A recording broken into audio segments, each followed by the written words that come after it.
하나님 말씀은 사무엘상 1장 9절 11절이 되겠습니다. 사무엘상 1장 11절 말씀, 10절에서 11절 말씀 보겠습니다.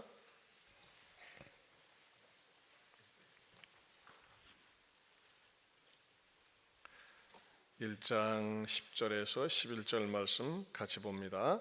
한나가 마음이 괴로워서 여호와께 기도하고 통곡하며 서원하여 이르되, 만군의 여호와여, 만일 주의 여정의 고통을 돌아보시고 나를 기억하사 주의 여정을 잊지 아니하시고 주의 여정에게 아들을 주시면 내가 그의 평생에 그를 여호와께 드리고 삭도를 그의 머리에 대지 아니하겠나이다.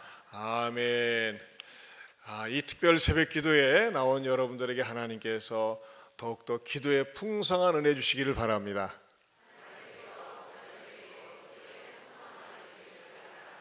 아멘. 우리 옆에 분들에게도 우리 한번 그렇게 인사할까요? 하나님께서 기도에 풍성한 은혜 주시기 바랍니다.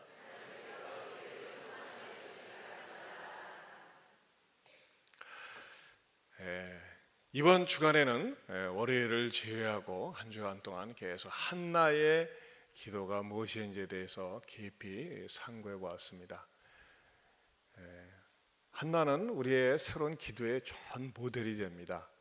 어제는 한나의 기도 속에 담겨져 있는 그 성경적인 깊은 뜻 가운데 한나는 드림의 기도와 다짐의 기도를 했다고 했습니다. 하나님, 저에게 아들을 주시면, 하나님께서 자녀를 주시면 내가 평생 그를 여호와께 드린다 그랬어요. 여러분, 우리가 기도 속에 달라고 하는 기도 못지않게, 달라고 하는 기도가 잘못된 것은 아닙니다. 그렇죠? 우리에게는 하나님이 공급해 주시고 주셔야 될 게 많이 있습니다. 그러나 그 못지않게 하나님, 나도 드리겠습니다.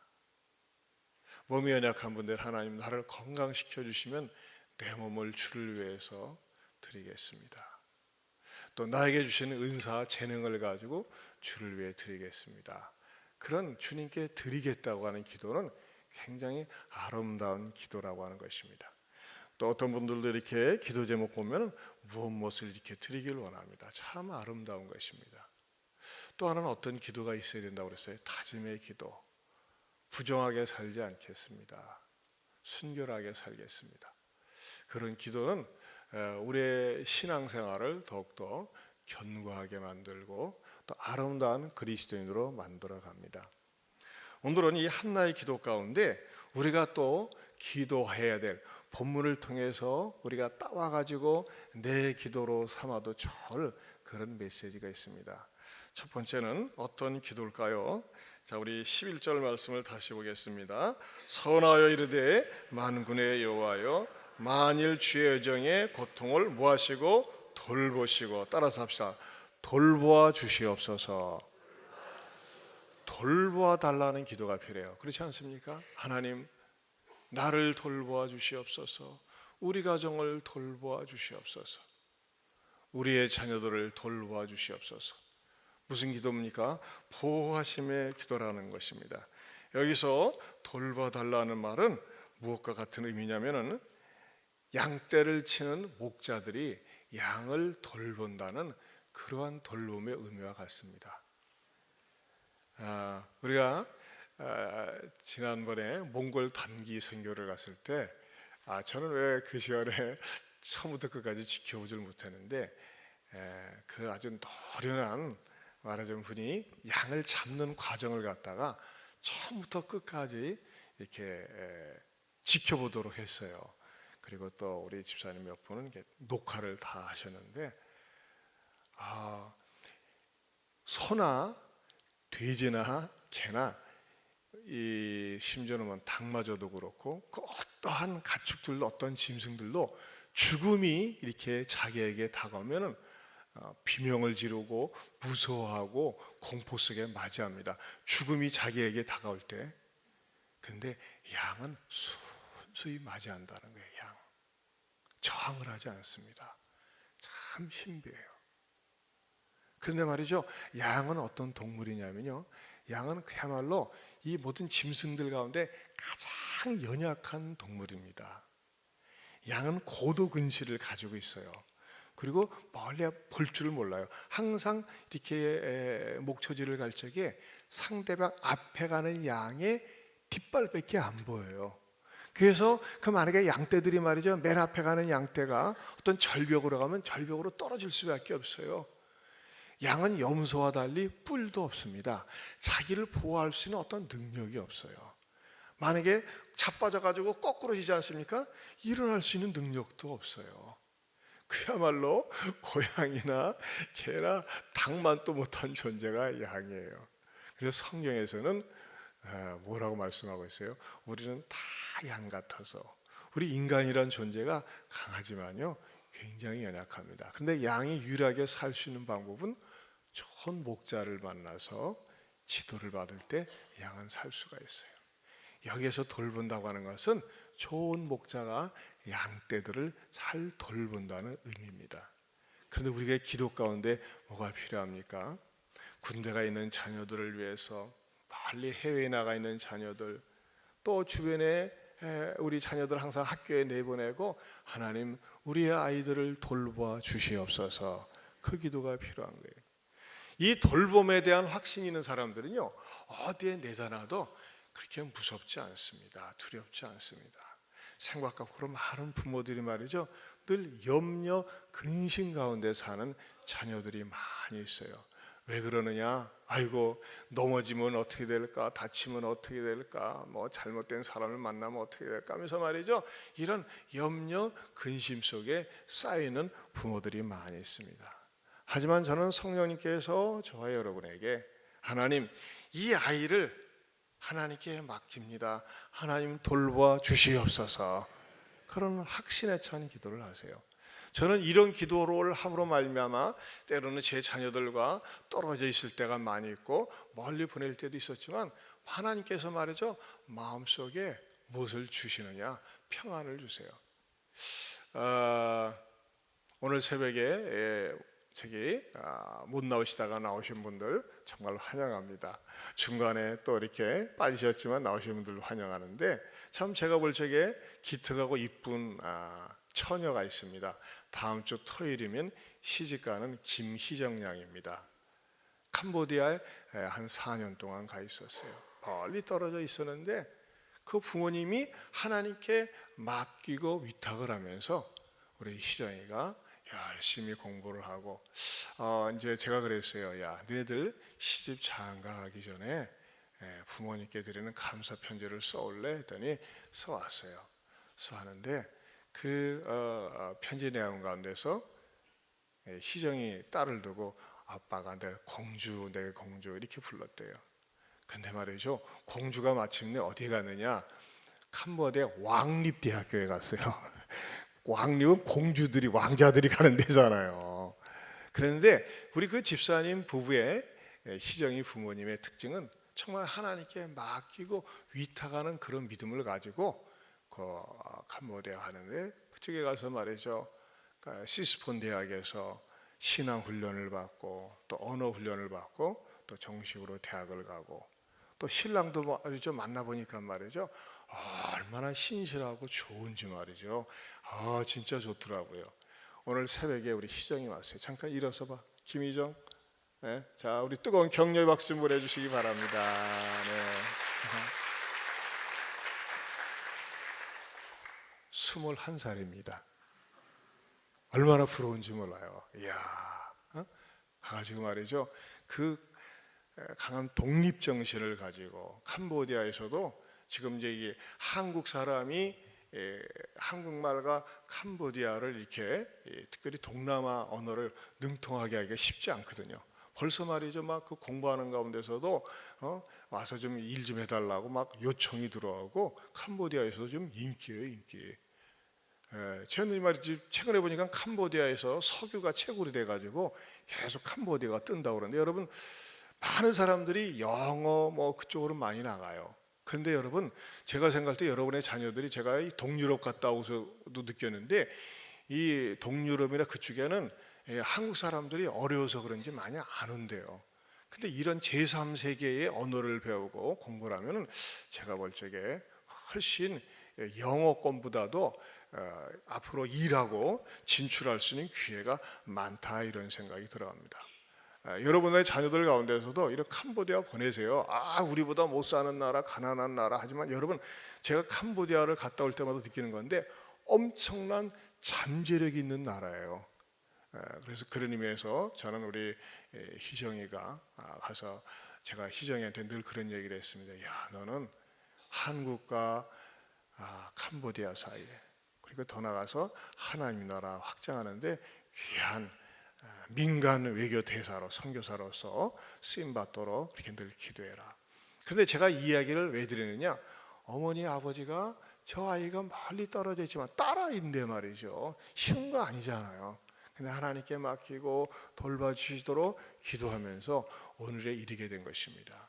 사랑하는 성도 여러분, 저는요, 저와 여러분들도 자녀들에 관한 문제를 하나님께 맡기고, 또 여러분들이 일하는 가운데서도 일도 하나님 돌봐주세요, 하나님께서 인도해 주세요, 이런 기도하는 거 굉장히 중요합니다. 한번 따라서 합시다. 하나님 아버지, 우리 가정을 돌봐주세요. 사업장도 돌아봐 주세요. 이런 기도를 여러분들이 하는 거 굉장히 중요하다는 것입니다. 자, 그 다음에 두 번째는 어떤 기도냐? 11절을 다시 보면요, 만일 주의 여정의 고통을 돌보고, 그 다음에 뭐예요? 나를 기억하사. 따라서 합시다. 기억하여 주옵소서. 기억하여 달라는 기도가 중요하다는 것입니다. 하나님, 나를 기억하여 주세요. 내 처지를 기억하여 주세요. 나의 형편을 기억하여 주옵소서. 여러분, 기억하여 달라는 기도 가운데서 가장 인상적이고, 이 기억하여 달라는 기도 때문에 인생 끝판에 대박을 만난 사람이 있습니다. 누굽니까? 예수님 십자가에 매달렸을 때 한편 강도입니다. 강도는 평생 죄만 졌어요. 두 강도가 죄를 졌었어요. 그리고 십자가에 매달리면서도 예수님을 향해서 조롱하고 모욕하는 말을 했어요. 그러다가 갑자기 한 강도가 회심이 일어났어요. 회심. 뭐 때문에 회심이 일어났을까요? 십자가에 매달리면 몰려오는 고통 때문에 막 입에서 원망하고 저주하지 않으면, 여러분, 사람이 몸이 아프면 비명을 지르잖아요. 마취제를 맞으면 그 마취 진통제 때문에 비명을 안 지르지만, 그렇지 않은 이상 막 비명을 지를 수밖에 없어요. 그런데 이 두 강도는 온갖 원망과 저주와 비명을 지르는데, 예수님은 원망하고 저주하기보다는 저 사람들이 알지 못하고 저러는 것이니까 용서해 달라고 하는 축복의 선언을 하는 그런 모습을 보고, 이 강도도 자기가 다른 강도와 더불어 예수님을 모독하다가 마침내 회심을 일으키고, 계속해서 예수님에 대해서 원망하고 저주하고, 네가 하나님의 아들이라면 십자가에서 내려와서 우리를 구원하라고 막 공격하는 그 다른 강도에 대해서 오히려 책망을 하고 말이지, 우리는 너나 나나 똑같은 죄를 짓고 이 자리에 서 있지만 이분은 죄를 지은 적이 없는 그런 분이다라고 예수님을 인정하면서, 자기가 이제 죽을 때쯤 된 것 같으니까 뭐라고 했어요? 누가복음 23장 42절에 보면, 이르되 예수여, 당신의 나라에 임할 때 나를 기억하소서 그랬어요. 그래서 예수님께서 오늘 네가 나와 함께 낙원에 이르리라 그랬어요. 한번 따라서 합시다. 주여, 당신의 나라에 이를 때에 나를 기억하소서. 여러분, 우리가 말이죠, 이 기도는 우리가 이 세상 떠날 때도 어떤 방식으로 떠날지 모르지만, 주여 나를 기억하소서, 나를 천국으로 받아주소서, 중요한 기도 제목이 될 줄로 믿습니다. 나는 기억해달라고 하는데 나는 기억이 안 나는데 얼마나 낙심이 되겠어요. 자, 이것은 말이죠, 우리가 세상 떠날 때만 필요한 기도입니까? 아니에요.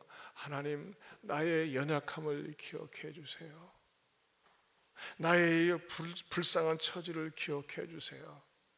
나의 가난을 기억해 주세요. 여러분, 이런 기도해야 돼요. 하나님, 어저께도 말이죠, 아픈 환우들을 위해서 기도하는데 정말 여러 가지 질병 앓는 분들이 많이 있었어요. 제가 기도하고 나서 이분들 생각이 떠나지가 않아요. 하나님, 그 집사님, 저 집사님, 그분, 저분, 하나님 좀 기억해 주세요. 기억해 주세요. 우리 하나님은 우리가 기억해 달라고 기도할 때 기억하시고 은혜 주시고 축복해 주시리라 믿습니다. 세 번째는 어떤 기도를 해야 될까요? 자, 본문을 다시 보면요, 주의 여정의 고통을 뭐 하신다고 그랬어요? 돌보시고, 그 다음에 나를 기억하사 주의 여정을 잊지 아니하시고. 따라서 합시다. 잊지 마소서. 잊지 마소서. 여러분, 우리 인생을 살면서 말이죠, 잊는 것은 때로는 축복이에요. 우리가 인생을 살면서요, 얼마나 많은 일들이 있습니까? 근데 말이죠, 그걸 다 기억한다면 아마 이 용량 때문에 머리가 터질 거예요. 그렇죠? 근데 우리가 잊지 못하는 것들이 아마 있어요. 가장 잊지 못하는 것이 두 사건이 아닐까요? 가장 사랑받을 때, 사랑할 때 그 순간 잊지 못합니다. 또 어느 때 잊지 못할까요? 가장 상처를 받았을 때, 가장 고통스러운 순간들 잊지 못합니다. 그러나 웬만한 것들은 거의 다 잊어버립니다. 그리고 망각이 축복이기도 해요. 때로는 너무나 쉽게 잊어가지고 내가 치매 걸렸나 그런 생각이 들 때도 있습니다만, 잊는 것은 때로는 축복입니다. 하지만 여러분, 저는 성령님께서 저와 여러분에게 마귀란 놈은 나를 잊어버려도 하나님은 나를 잊지 않는 복을 주시길 바랍니다. 그렇죠? 마귀는 나를 잊어버리면 좋겠어요. 그러나 하나님은 나를 잊지 않는 거예요. 여러분, 어떤 사람을 하나님께서 결코 잊지 않을까요? 어떤 사람을? 말씀을 붙들고 사는 사람들이에요. 너희가 내 안에 거하고 내 말이 너희 안에 거하면 무엇이든지 원하는 대로 구하라.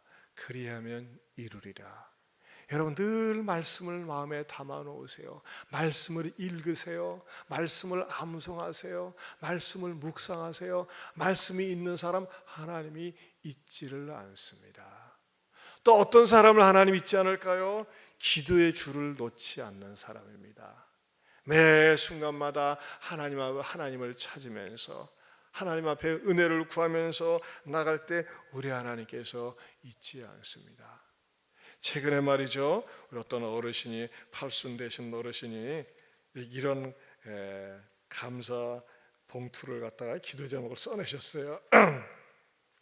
하나님 아버지, 저희 안에 넘어졌을 때 받아주셔서 어디 부러지지 않고 갈비만 조금 금이 갔습니다. 하나님의 은혜로 알고 있습니다. 예수 그리스도의 이름으로 기도 올립니다.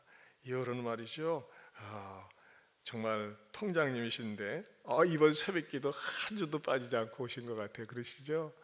이야, 정말 너무너무 아름다우세요. 인생 노년에 이 지역사회의 통장님이신데 참 귀한 어르신이세요. 근데 하루도 빠지지 않고 오셨는데, 제가 이 기도 제목, 딴 사람 같으면 뭐예요? 넘어진 것 때문에 화가 나고 왜 넘어졌는가 했을 텐데, 이 넘어진 가운데서도 어디 부러지지 않고 갈비만 조금 금이 갔다. 여러분, 갈비 금 간 것도 얼마나 아프다고요.